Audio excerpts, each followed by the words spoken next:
गोद लिया बेटा। महिमा, अब भी समय है, ज्यादा देर नहीं हुई है। वंश को चलाने के लिए लड़का ही जरूरी होता है। लड़कियों का क्या है, वो तो पराया धन होती है।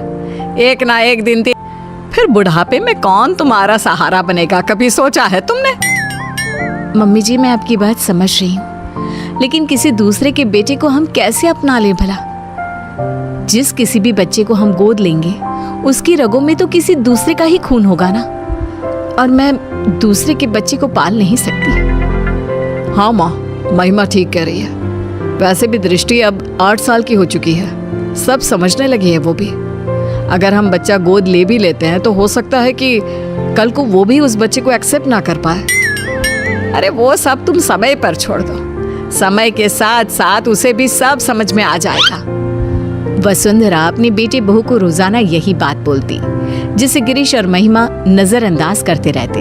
फिर एक दिन, तुम लोगों को पता है वो जो हमारे पड़ोस में विमला रहती थी ना, जिसकी सिर्फ 2 बेटियां थी, आज उसकी बंद कमरे में लाश मिली है। जानती हो, उसकी सास ने भी उसे समझाने की बहुत कोशिश की थी कि किसी लड़के को गोद ले आए, लेकिन उसने अपनी सास की एक ना सुनी, और देखो आज कंधा देने वाला भी कोई नहीं।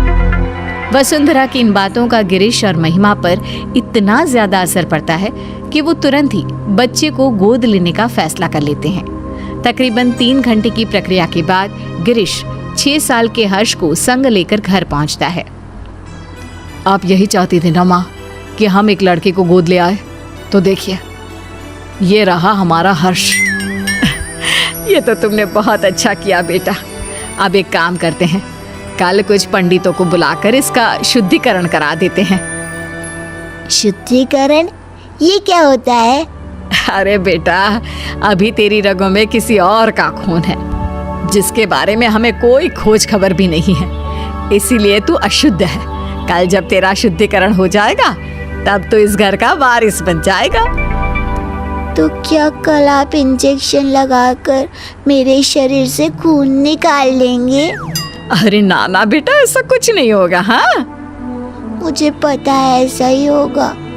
मैंने पढ़ा था खून की शुद्धिकरण को डायलिसिस कहते हैं। इसके जरिए जो हमारे शरीर में गंदा खून होता है वो निकाल देते हैं।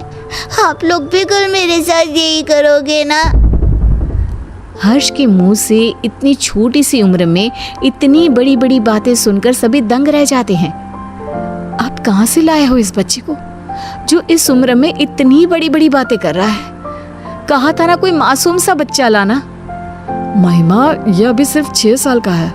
अगर मैं इससे भी छोटा बच्चा लाता तो तुम्हें पता ही है छोटे बच्चों के साथ कितनी दिक्कतें होती हैं। हाँ, लेकिन आपको एक यही बच्चा मिला जो इस उम्र में इतना कुछ समझता है। उससे तो आगे भगवान ही बचाए।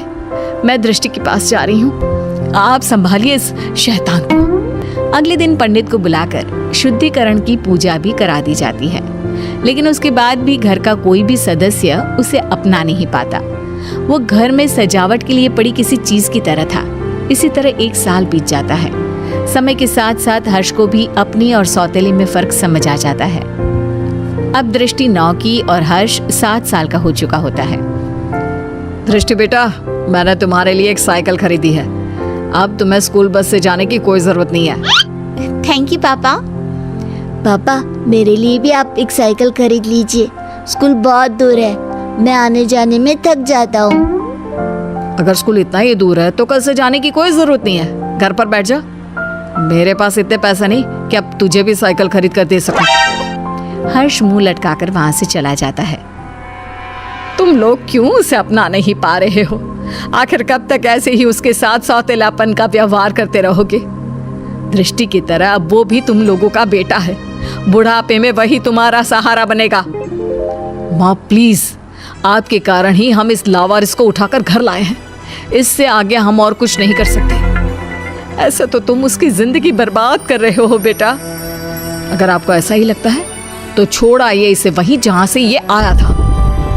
तुम्हारे अंदर की इंसानियत कहाँ मर गई? जब से आया है तब से लेकर आज तक तुमने उसे कभी एक बाप का प्यार नहीं दिया। जरा सा भी तरस नहीं आता तुम्हें उस पर। माँ प्लीज, ये सब बातें आप मुझसे ना ही करो तो बेहतर होगा। 2 दिन बाद आज हर्ष बहुत खुश होता है और उछलते हुए अपनी माँ के पास आता है। माँ माँ, मेरा रिजल्ट आ गया। देखिए, मैंने अपनी पूरी क्लास में टॉप किया है। तुम मुझे क्यों माँ बुला रहा है? मैं तेरी माँ नहीं हूँ, समझा? अरे क्यों डांट रही है बच्चे को? माँ ही तो है तू उसकी। सगी माँ नहीं हूँ मैं इसकी, जो ये इस तरह बार बार मुझे माँ माँ बुलाता रहता है। ये सगी माँ कौन होती है? क्या माँ भी कभी सगी और पराई होती है? लो, फिर शुरू हो गया। माँ जी, आपने ना इसे बहुत सर पर चढ़ा रखा है। अब आप ही संभालिए इसे। दृष्टि स्कूल से आती ही होगी, मुझे उसके लिए खाना भी बनाना है। इतना कहकर महिमा वहां से चली जाती है। दादी, कोई मुझे प्यार क्यों नहीं करता? सब दीदी से ही क्यों प्यार करते हैं? अरे ना ना बेटा, ऐसी कोई बात नहीं है। दृष्टि बड़ी है ना, इसलिए बस सबको उसकी फिक्र लगी रहती है। फिक्र और प्यार दोनों में अंतर होता है दादी। मम्मी पापा ना तो मेरी फिक्र करते हैं और ना ही मुझसे प्यार। 7 साल के बच्चे की ये बातें सुनकर वसुंधरा खामोश खड़ी रह जाती है। उसे समझ में नहीं आता कि वो बोले भी तो क्या। इतने में ही वहां दृष्टि भी आ जाती है। मम्मी पापा मुझसे प्यार इसलिए करते हैं क्योंकि मैं उनकी सगी बेटी हूँ, और तुम्हें तो वो अनाथालय से उठाकर लाए हैं। दृष्टि, कितनी बार समझाया है, इस तरह बात नहीं करते। छोटा भाई है वो तुम्हारा। ये मेरा कोई भाई भाई नहीं है। दीदी, मैं आपका सगा भाई नहीं हूँ, तो मेरा भी तो आप लोगों से कोई खून का रिश्ता नहीं है। उसके बाद भी जब मैं आप लोगों का स्वीकार कर सकता हूँ, तो आप लोग क्यों नहीं अपना रहे मुझे? शोर सुनकर गिरीश और महिमा भी बाहर आते हैं। इतना शोर क्यों हो रहा है यहाँ? क्या चल रहा है ये सब? देखिए ना पापा इस लड़की को। क्यों रे हर्ष, आप कौन सा ज्ञान झाड़ रहा है तू?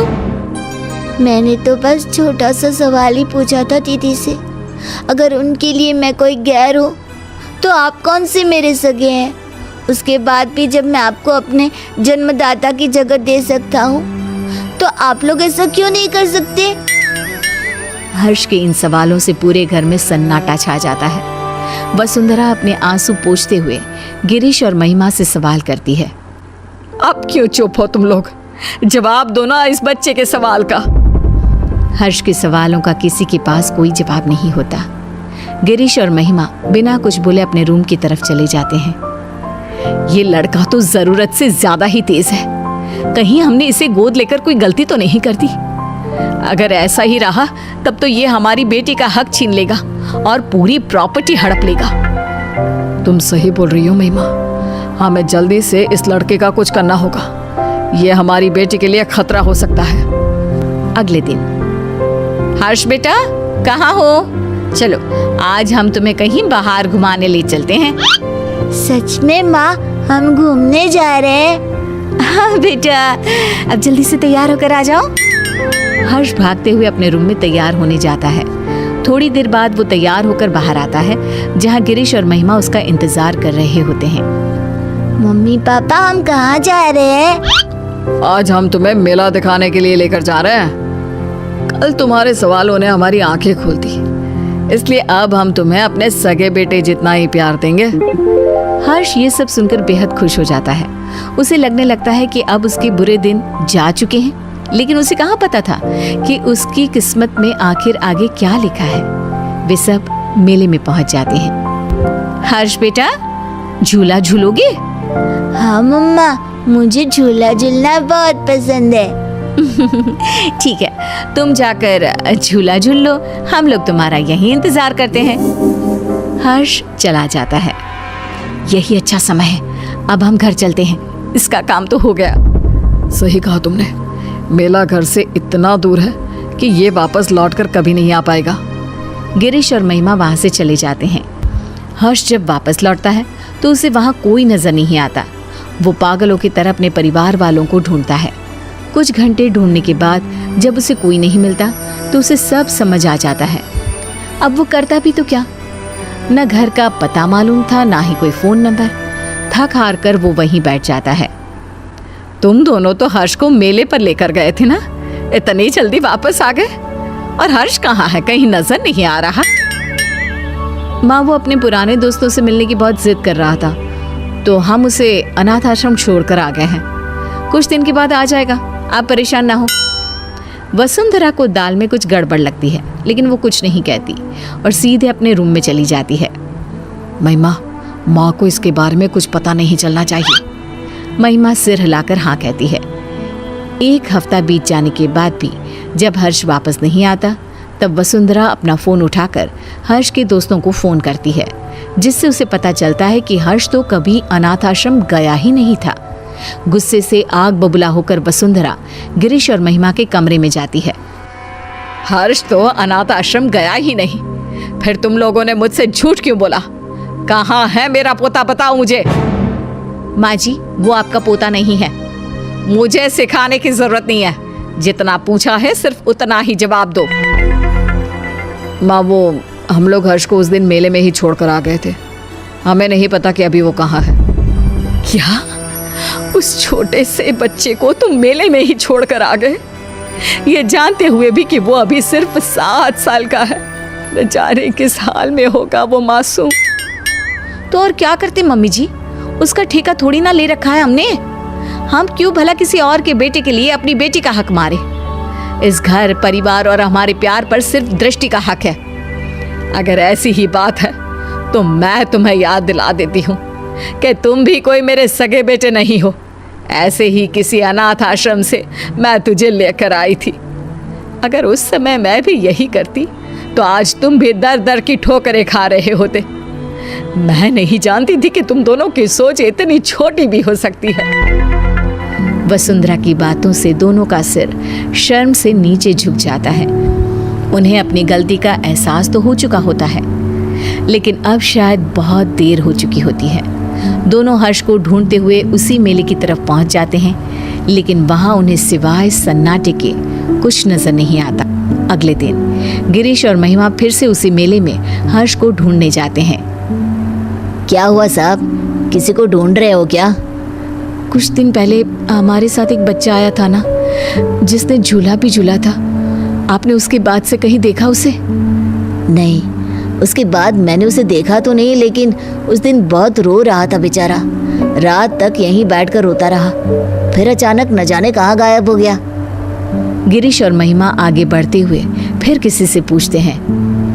आप जिस बच्चे को ढूंढ रहे हो ना, वो तो 2 दिन पहले ही मर चुका है। बेचारा पिछले कई दिनों से यहाँ रोज आकर अपने मम्मी पापा को ढूंढता था। कई दिनों से कुछ खाया भी नहीं था उसने। फिर एक दिन एक्सीडेंट में उसकी मौत हो गई। 7 साल की मासूम की मौत के बारे में सुनकर गिरीश और महिमा के पैरों तले जमीन खिसक जाती है। उनकी घटिया सोच आज एक मासूम की मौत की वजह बन चुकी थी। क्या गिरीश और महिमा का एक 7 साल के बच्चे को लेकर ऐसा बर्ताव उचित था? गोद लिए हुए बच्चे को अपनाने के बाद भी आखिर क्यों उन पर सौतेले और अनाथ होने का टैग लगा दिया जाता है? क्या सिर्फ खून के रिश्ते ही रिश्ते होते हैं? दिलों के रिश्तों का कोई वजूद नहीं होता?